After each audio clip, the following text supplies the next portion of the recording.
Bertie and the Mermaid. Hello, this is Natasha, and I'm just dying to tell you about somebody I've just seen on the pond where Prince Bertie the frog lives. As you know, there are plenty of fish, tadpoles, frogs, swans, ducks and geese who live there. But today I saw something much more unusual. Something that you normally only find out at sea, and then only hardly ever. Do you know what it was? No, not a whale, not even a dolphin. But what I saw was a mermaid. Yes, and her name was Pearl. And she was sitting on a little island in the middle of the pond and combing her hair and reciting a mermaid poem. Who would be a mermaid fair, singing alone, combing her hair, under the sea in a golden curl, with a comb of pearl on a throne? I would be a mermaid fair. I would sing to myself the whole of the day. With a comb of pearl I would comb my hair, and still as I combed I would sing and say, who is it loves me? Who loves me not? And all the pond life was as entranced as I was. Even Colin the carp was clearly charmed by the new arrival with a fishy tail. And that's highly unusual because he's an especially grumpy fish, as you know. I said all the pond life, but then I noticed Bertie wasn't looking quite so pleased. In fact, he wore his expression that said he was jolly fed up. And when Sadie the swan gasped, "Oh my, a real mermaid right here on our pond! Isn't she the most wonderful creature you ever did see?" Bertie spat out, "No, she jolly well isn't. The very last thing we need on this pond is a mermaid. In my experience, mermaids are nothing but trouble. Why, they're no better than sirens." Unfortunately, the mermaid overheard Bertie, and she was rather put out. She shook her little fist at him. "Hey, you, with the frog face," she said. "If I'm not appreciated round here, I'll pack up and go back to the seaside, thank you very much." "And good riddance," said Bertie. And as soon as Bertie said that, there was uproar on the pond. The geese honked, the ducks quacked, and the tadpoles, well, they just flipped their tails and made minuscule little splashes that hardly anyone could hear. Colin the carp swam straight up to Bertie's face and said, "Oi, if anyone's going to be rude and horrible around here, it's me. That's what I do. So you just pipe down and learn some manners, Prince Bertie the frog." And then he swam up to where the mermaid was dangling her tail of silvery scales in the water and said to her, There, dear. Don't be upset by that smelly old frog. He thinks he's a prince, he does. But we don't take much notice of him. If there's anything you need, just call on me, Colin the gallant carp. I'm always at the service of a fair and scaly maiden." And poor Bertie hopped away, looking very sad indeed. I went after my little green friend, and when I found Bertie hiding in an old flower pot in the garden, I asked what had he against mermaids. And this is what he told me. It all happened back in the days when Bertie was still a prince and was courting the lovely Princess Beatrice. It was winter, and Bertie's room in the palace was very draughty and cold. One morning, Bertie shivered as he slipped his toes into his slippers, and he said to himself, "Brr, I'd like to fly away to somewhere lovely and warm this Christmas." And when he told this to Beatrice, she was simply thrilled at the idea of Bertie and herself on a romantic tropical island. But her wicked stepmother wasn't. No, not one bit. She didn't like Bertie, you see, even back then. So the wicked stepmother thought about the best way to ruin Bertie and Beatrice's holiday, and she came up with a simple but brilliant plan. She would come too. Just before Christmas, the royal party of 3 flew away to an exotic tropical island, covered with palm and coconut trees, lapped by a turquoise sea as warm as a bath, and fringed with golden sand that was so hot that you had to wear flip-flops when you trod on it. They ate mango and passion fruit for breakfast, ice cream for lunch, and fried fish for supper. In fact, it was so wonderful that even the wicked stepmother was quite happy to lie in the sun all day and take a rest from casting evil spells. Bertie enjoyed lying on the beach and splashing in the sea with Beatrice.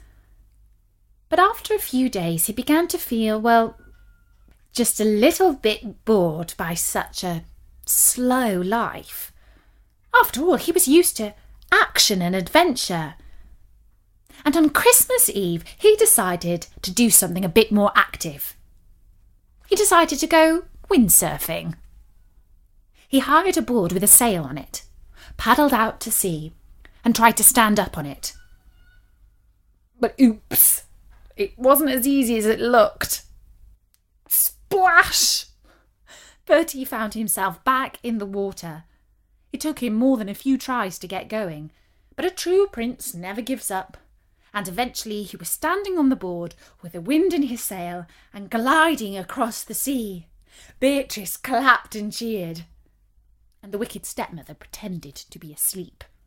He was gathering speed and sailing further out. He tried to change direction, but way over he went, back into the sea. Bertie took a little rest before standing up again. While holding on to the board, still in the water, he felt something tickling his feet. "Is that a fish?" he thought. "Or is it a shark?" And just to be on the safe side, he started to heave himself up onto the board, and he was in a bit of a rush, so back into the water again he went. A little voice said, "Tee-hee-hee." And Bertie thought perhaps he was imagining things.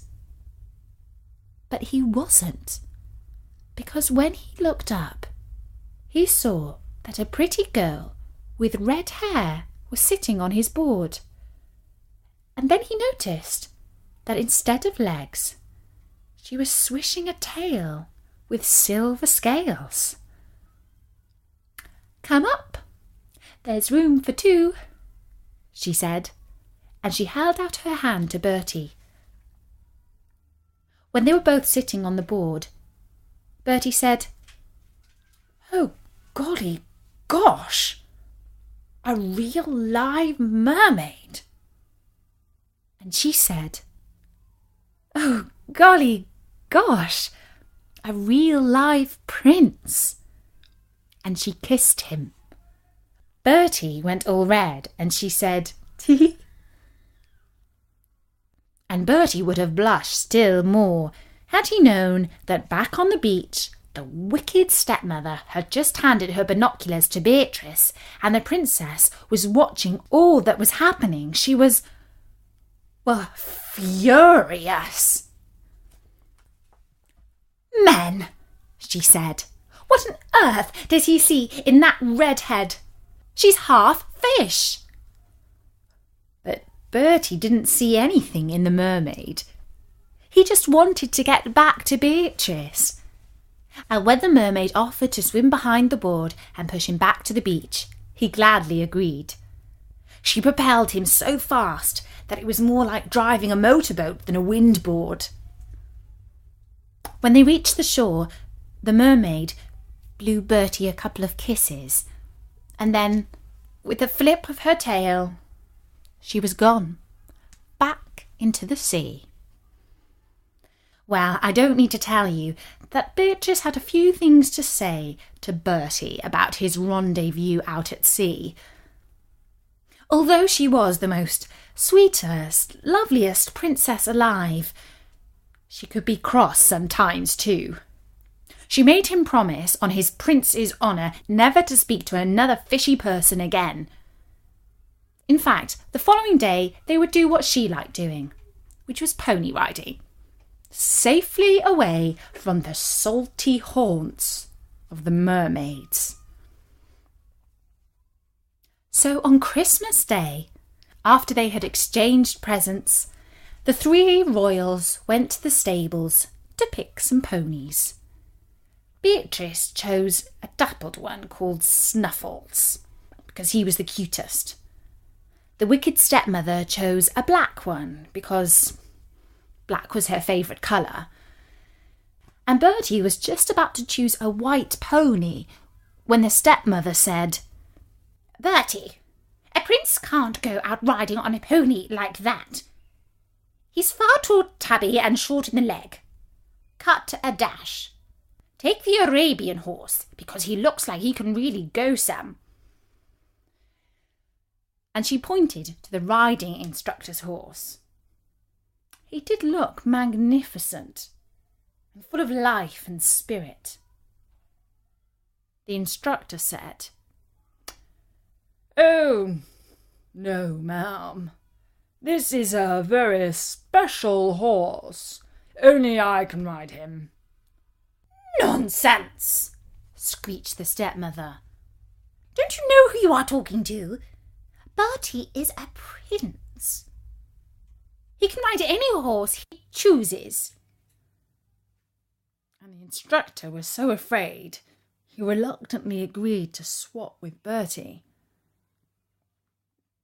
"That's better," said the stepmother, when Bertie was in the saddle.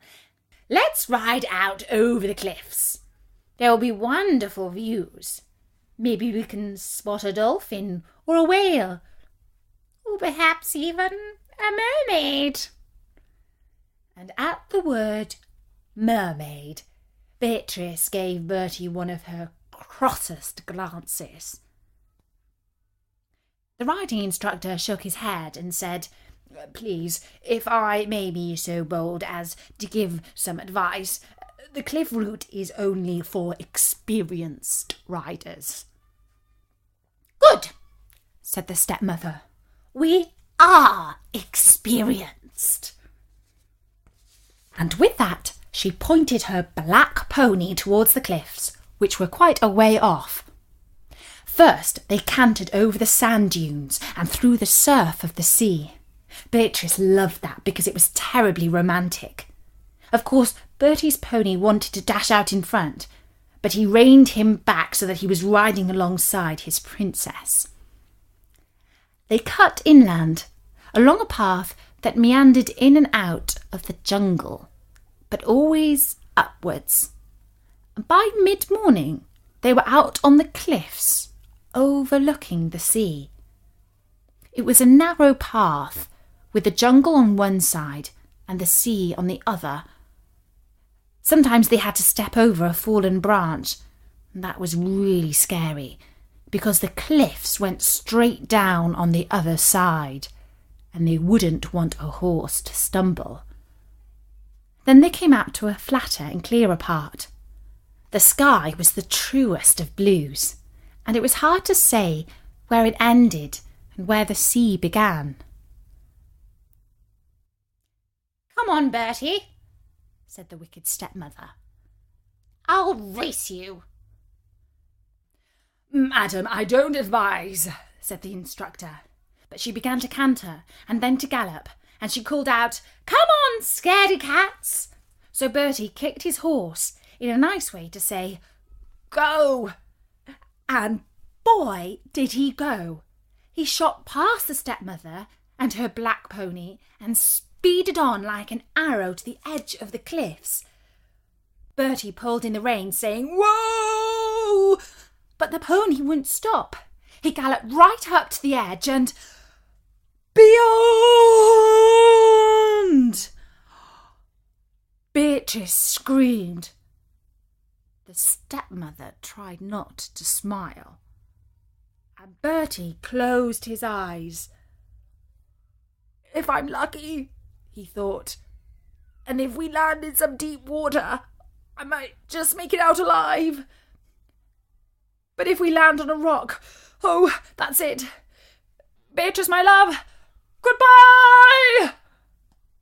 And he waited for the splash or the crash, but there was neither.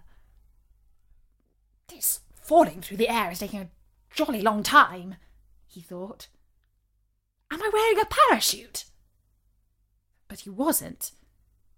For when he opened his eyes, he found that he was no longer falling through the air on the back of a horse, but he was deep under water. All was blue and bubbly, and yet he was still breathing, and he was still riding. For the horse was no longer an Arabian horse, but a seahorse. The seahorse seemed to know where he was going, so Bertie just sat back and let him take him there, wherever there was. And what a journey! Bertie had never seen so many different colours and wonderful things in all his life. Curly coral, swirling sea anemones, and shoals of strange, funny and scary fish. Eventually they came to a great gate, studded with pearls, diamonds and other sparkly stones. It was guarded by 2 fierce mermen, with multicoloured beards flowing from their faces and 3-pronged weapons in their hands.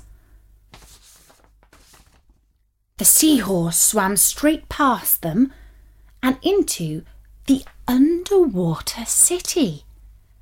Inside the walls, there were crowds of beautiful mer-people, both men and women, some riding on seahorses and some swimming in pairs. Mer-boy and mer-girl hand in hand, and others chasing each other around and doing underwater somersaults. And the seahorse took Bertie through a long, pearly alleyway, and at the end they came out into a beautiful underwater garden, full of the most lovely anemones, some like flowers, others like trees. From the other side of the garden they entered a great echoing hall made of gold, and at the end of the hall, upon a throne, sat a mermaid. She had red hair and a silvery tail. She was the same mermaid who had kissed Bertie on the windsurfing board. "Merry Christmas, my prince," she said. "You may dismount from your horse. Now come and sit up here beside me. There's plenty of room for 2. And a Merry Christmas to you," said Bertie. "But I'd better not stay down here. My lovely Princess Beatrice gave me an awful ticking off about what happened yesterday." The mermaid flipped her hair from her face. Human girls are such jealous creatures. But there's no need to be afraid. Even the wicked stepmother can't spy on you down here. Now come sit here with me I'm not a shark or a sea monster. I won't eat you." And so Bertie did as she asked, and sat down next to the mermaid. "Tell me," he said, "am I dead or am I alive? Because everything that's happened to me in the last hour has been quite impossible." "Tish," said the mermaid, "this is my kingdom. I'm Princess Calypso, and nothing is impossible for me, except, it seems, finding a best friend. You know that I'm every bit as much a true princess as your Beatrice, and yet here I am, all alone, and nobody to play with. I need a true prince to live with me forever in my beautiful city under the sea." "Oh, no," said Bertie. "Not me.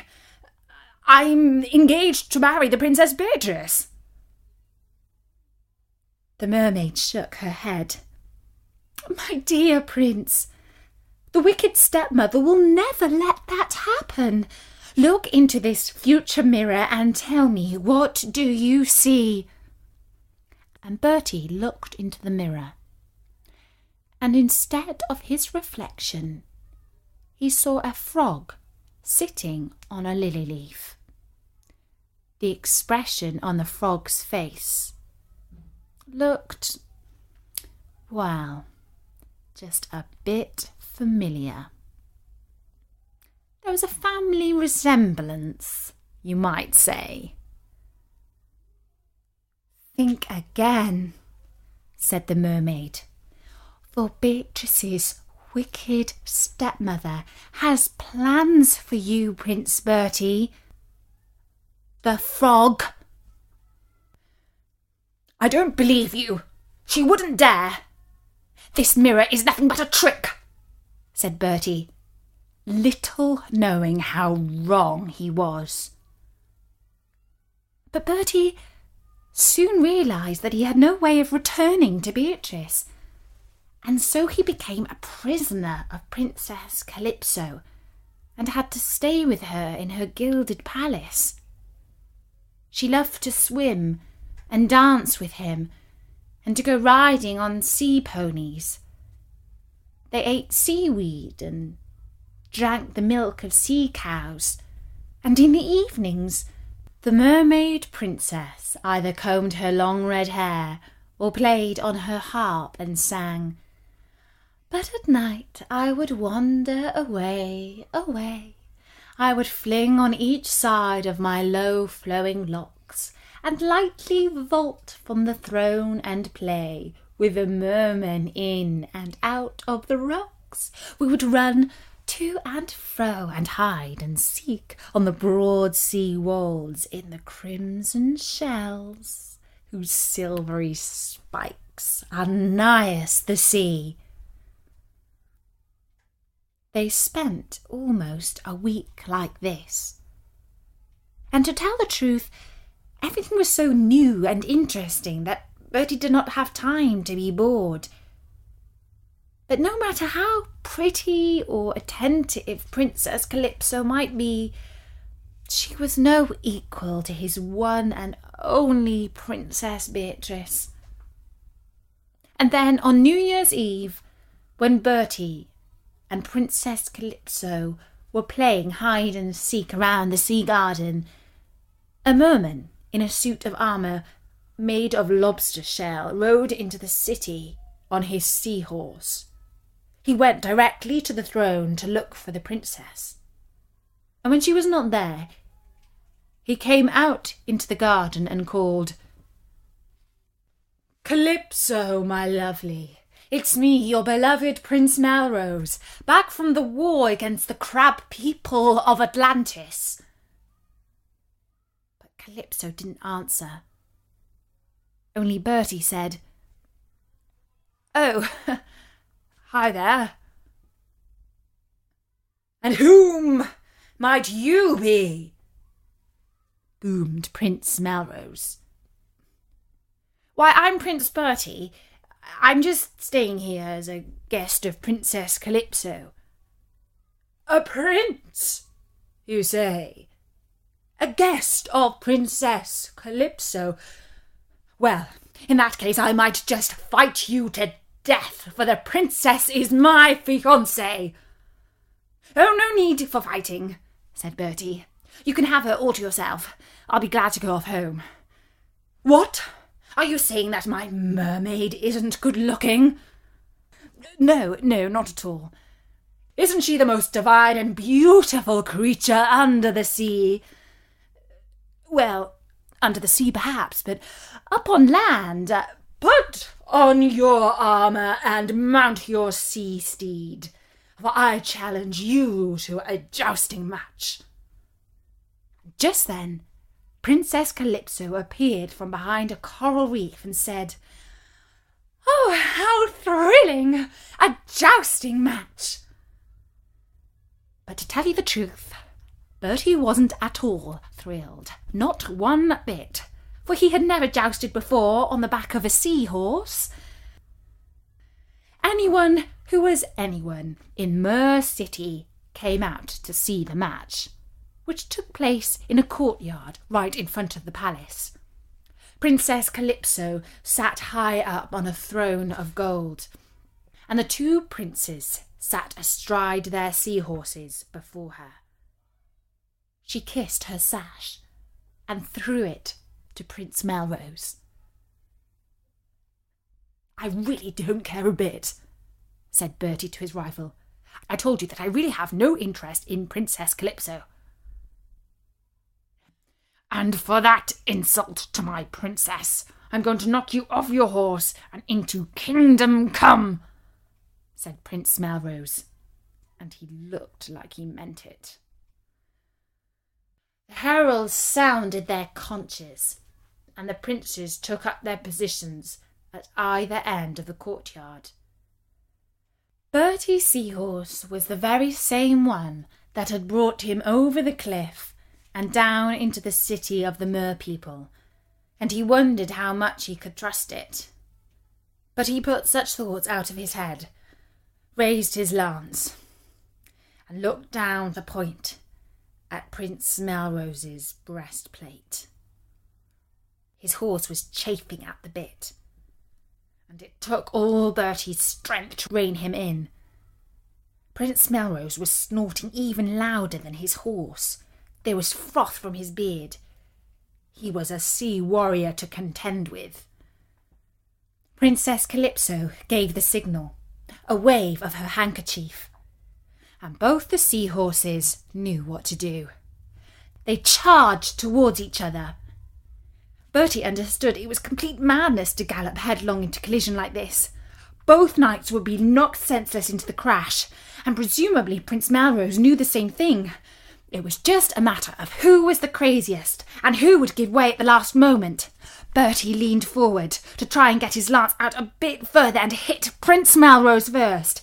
His seahorse careered on, and Bertie realised that his horse was as crazy as all of them put together.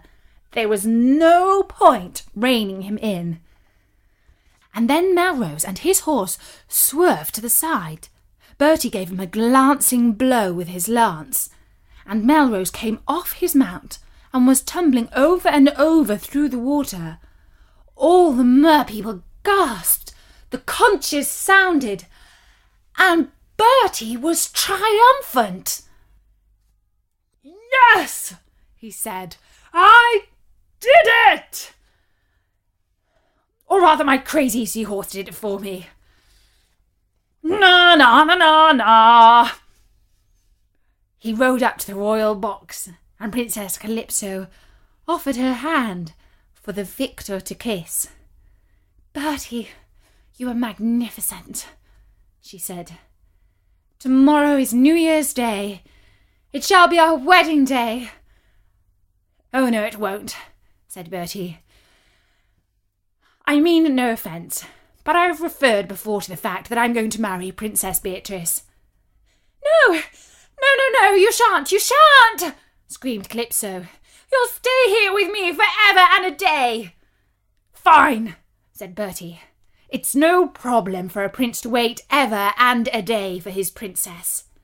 But of course it was. And that night, even though the whole Mer City was out partying, he wasn't at all jolly as the clock struck 12 and announced a new year. "Oh dear," said Bertie.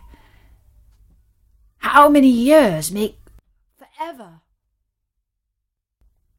"More than a few," said a voice. And Bertie turned round and saw that it was Prince Melrose. "You must forgive me," said Melrose. "I am a hot-headed warrior, a merman of action and few words. But I see now that you are as true to your Beatrice as I am to my Calypso. Our interests are one and the same. Come, find your seahorse. I will show you the way back to dry land." And the Mer people were too busy celebrating the new year to notice the two princes riding out a secret gate in the city wall.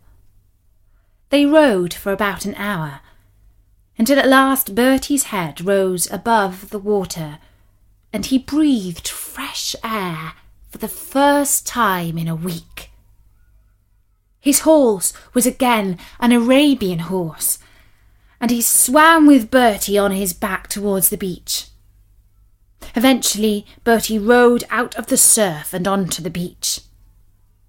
He found Beatrice in the tower of the palace that they had rented for the holiday.